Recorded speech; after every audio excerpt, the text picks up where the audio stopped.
اعوذ باللہ من الشیطان الرجیم، بسم اللہ الرحمن الرحیم۔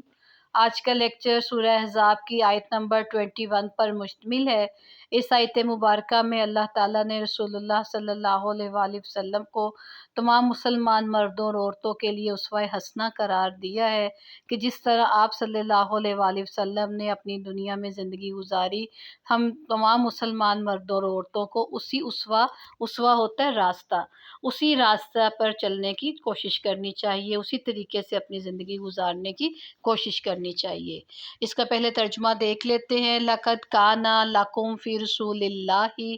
أُسْوَةٌ حَسَنَةٌ، اور بے شک تمہارے لیے رسول اللہ کی زندگی میں اچھا نمونہ موجود ہے۔ لمن کانا، اس کے لیے جو یرجو امید رکھتا ہے، یرجو اللہ جو اللہ سے ملنے کی امید رکھتا ہے، والیوم الآخرہ اور آخرت کے دن پر یقین رکھتا ہے، وذکر اللہ کثیرا تو اسے چاہیے کہ وہ اللہ کو بہت یاد کرتا رہے۔ اس کا بامحاورہ ترجمہ دیکھ لیجئے۔ البتہ تمہارے لیے اللہ کے رسول میں اچھا نمونہ ہے ہر اس شخص کے لیے جو اللہ اور روز آخرت پر امید رکھتا ہے، اللہ کو بکثرت یاد کرتا ہے۔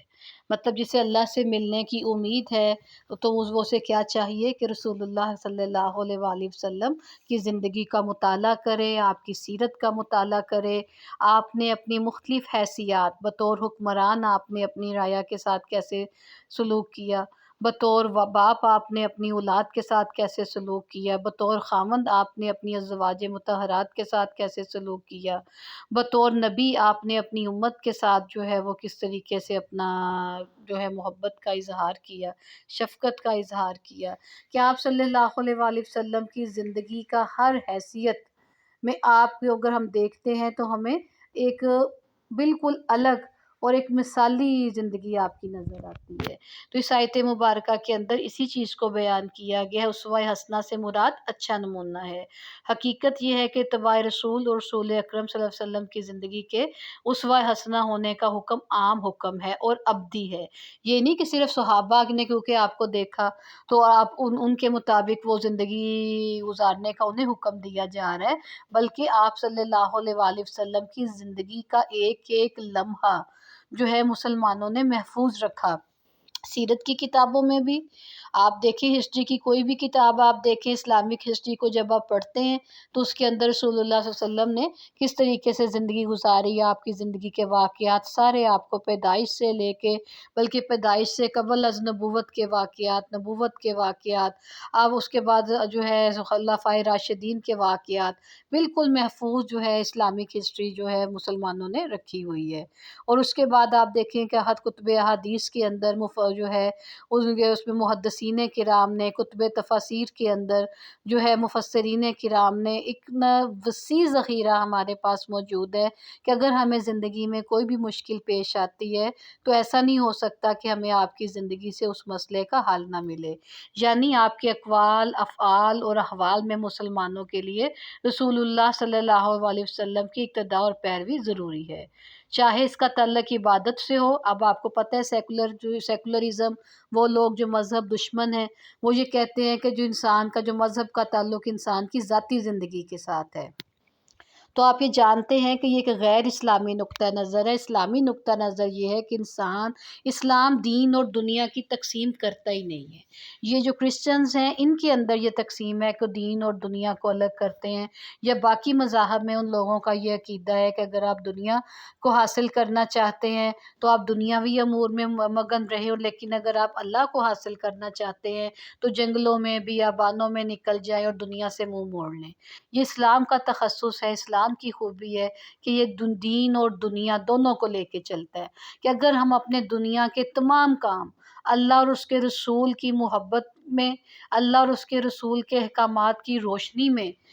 کرتے ہیں تو وہ سارے کام اللہ تعالیٰ انہیں عبادت میں شمار کرتا ہے۔ مثلاً ایک مسلمان کا کھانا عبادت ہے، اس کا سونا عبادت ہے، اس کا کام کرنا عبادت ہے۔ اگر آپ جیسے اب آپ اسٹوڈنٹ ہیں، آپ کا پڑھنا عبادت ہے، اگر آپ اسے نیک نیتی کے ساتھ، صرف اس چھوٹی سی خواہش کے لیے نہیں کہ ہم نے ڈگری لینی ہے اور ہم نے اس کا ایک جو ہے ٹیگ حاصل کرنا ہے، بلکہ اس لیے کہ اللہ تعالیٰ نے علم حاصل کرنا تمام مسلمان مردوں اور عورتوں پر فرض قرار دیا ہے، چوائس قرار نہیں دیا، فرض قرار دیا ہے کہ تمام مسلمان مرد اور عورتیں جو ہے علم حاصل کریں۔ اگر آپ اپنی نیت کی اصلاح کر لیتے ہیں تو آپ کا کھانا پکانا کہ میں اپنے خاندان کی بہترین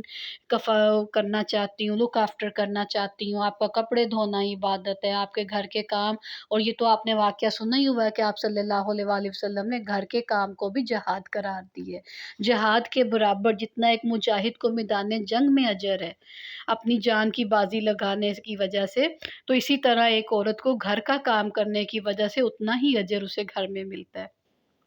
تو بات کا مقصد یہ ہے کہ ہم اگر تمام اپنی زندگی کے امور اللہ کی رضا کے مطابق اس نے جس طرح ہمیں ان کاموں کو کرنے کا حکم دیا ہے اس طرح کرتے ہیں تو وہ سارے کے سارے کام ہمارے عبادت ہیں، وہ دنیاوی کام نہیں ہیں، وہ عبادت ہے ساری کی ساری۔ اور یہ دیکھیں ایک مسلمان کو کتنی بڑی اللہ تعالیٰ کی یہ نعمت حاصل ہے کہ ہم کام وہ ہمارے دنیا کے ہیں، لیکن کیونکہ ہم انہیں اللہ تعالیٰ نے جیسے ہمیں انہیں کرنے کا حکم دیا ہے ویسے کرتے ہیں تو ہمیں اس کے اندر ثواب حاصل ہوتا ہے۔ لیکن جب ہم انہیں کاموں کو اللہ کے مطابق نہیں کرتے یا اس کے رسول کی سنت کے مطابق نہیں کرتے تو پھر وہ ہمارے لیے جو ہے دنیا جو ہے ایک وبال بھی ہے، دنیا آزمائش بھی ہے، پھر دنیا کا جو ہے اس کے حوالے سے بہت سی آپ کو ایسی آیات بھی ملتی ہیں، تنبیہ بھی ملتی ہے اور آیات بھی ملتی ہیں۔ آگے آپ دیکھیں کہ یوم آخرت کی تیاری اس میں جو ہے بتایا گیا ہے کہ اب یہ کون کرے گا؟ نبی کریم صلی اللہ علیہ وسلم کا اسوہ حسنہ آپ نے کیسے زندگی گزاری، اس کو فالو کون کرے گا؟ ظاہری بات ہے وہی شخص کرے گا نا جسے آخرت کی فکر ہوگی کہ مجھے اس دنیا کے بعد ایک اور دنیا میں جانا ہے اور وہاں پر مجھے ہر اپنے عمل کا جو ہے وہ حساب دینا ہے، ہر عمل کا حساب دینا ہے، اور مجھے جو ہے ایک ایک چیز میری دنیا میں نے کیسے زندگی گزار کے آیا ہوں، مجھے ایک ایک لمحے کے بارے میں پوچھا جانا ہے۔ تو اس کے لیے لازم ہے کہ جس بندے کو اپنی آخرت کی تیاری کی فکر ہوگی، یہ نہیں کہ وہ یہ سمجھے۔ اب اس میں بھی آپ دیکھیں کہ سیکولرزم وہ تو کہتے ہیں کہ بس یہی دنیا ہے، دنیا کے بعد ہے ہی کچھ نہیں، انسان خود ہی پیدا ہو گیا، مرنے کے بعد کیا ہے؟ کچھ بھی نہیں۔ تو اب وہی بندہ تو یہ فکر کرے گا نا اسوہ حسنہ کی کہ میں اپنی جو زندگی گزار رہا ہوں رسول اللہ کی سنت کے مطابق گزار رہا ہوں، جسے آخرت پر ایمان ہوگا کہ جی میری ایک اور زندگی ہے جس میں نے جا کے جواب دینا ہے۔ تو ظاہری بات ہے کہ جسے فکر آخرت ہوگی وہی اسوہ حسنہ پر عمل کرے گا، آپ کی سیرت کا مطالعہ کرے گا اور اللہ کو کثرت سے یاد کرتا رہے گا۔ اور جو آخرت سے غافل ہے، دو طرح کے لوگ ہیں نا، ایک تو جو آخرت کو مانتے ہی نہیں ہیں کہ وہ کہتے ہیں کہ ہے ہی کچھ نہیں ہے، مرنے کے بعد کچھ نہیں ہوگا، صرف کہ عالم دوبارہ نیست کہ دنیا میں کچھ نہیں ہے، بس ہم مر گئے اور ختم ہو گیا معاملہ۔ دوسرے وہ ہیں جو غافل ہیں۔ میرا خیال ہے کہ ہم لوگ اسی کیٹیگری میں آتے ہیں کہ ہمارا یقین تو ہے کہ مرنے کے بعد ایک اور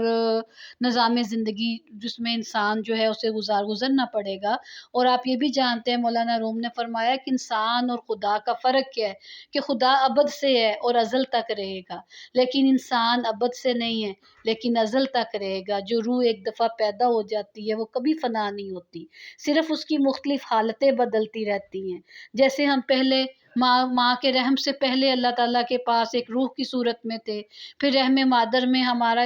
جو ہے منتقل ہم ہو جاتے ہیں، پھر وہاں اللہ تعالیٰ انسان کے اندر روح کو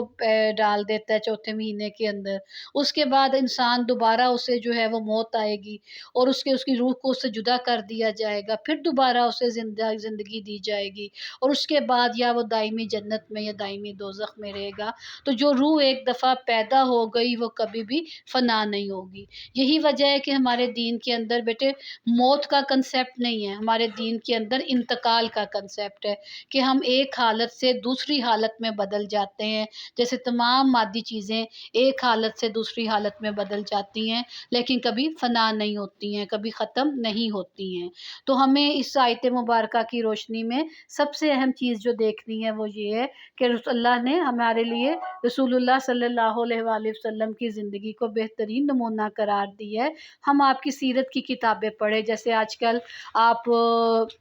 گھر میں اگر فارغ ہیں تو کوشش کریں کہ آپ کوئی سیرت کی کتاب کو دیکھیں کہ آپ کو کس طرح جو ہے اپنی زندگی کو گزارنا ہے، کن چیزوں کی آپ نے اجازت دی ہے، کن چیزوں سے آپ نے منع فرمایا ہے۔ کتب احادیث کو اگر آپ دیکھیں، صحیح ستہ کو کھولتے ہیں تو ایک ایک ٹاپک آپ مطلب بخاری شریف کو کھول لیں، اس میں ہماری زندگی میں وضو کیسے کرنا ہے، غسل کیسے کرنا ہے، نماز کیسے پڑھنی ہے، بچوں کے ساتھ کیسے سلوک کرنا ہے، بیویوں کے ساتھ کیسے سلوک کرنا ہے، اور تم آپ کی زندگی کا ایک ایک لمحہ جو ہے محدثین کرام نے ہمارے لیے محفوظ کر رکھا ہوا ہے۔ اور یہ ہماری بہت بڑی بدقسمتی ہے کہ ہم جو اصل کتب حدیث ہیں، ہم ادھر ادھر کی سنی سنائی باتوں پر بلیو کرتے ہیں، لیکن ہم اصل کتب حدیث، اصل جو ہے تفسیر جو ہے سوری قرآن کریم کی جو ہے تفسیری کی کتابیں، ان کی طرف نہیں جاتے ہیں۔ تو میں امید کرتی ہوں کہ اس لیکچر کے بعد ہم ان تمام اپنی جو کمی ہیں انہیں دور کرنے کی کوشش کریں گے، اور نبی کریم صلی اللہ علیہ وآلہ وسلم کی زندگی کو زیادہ سے زیادہ جاننے کی بھی کوشش کریں گے۔ وَمَا عَلَيْنَا إِلَّا الْبَلَاغُ الْمُبِينُ۔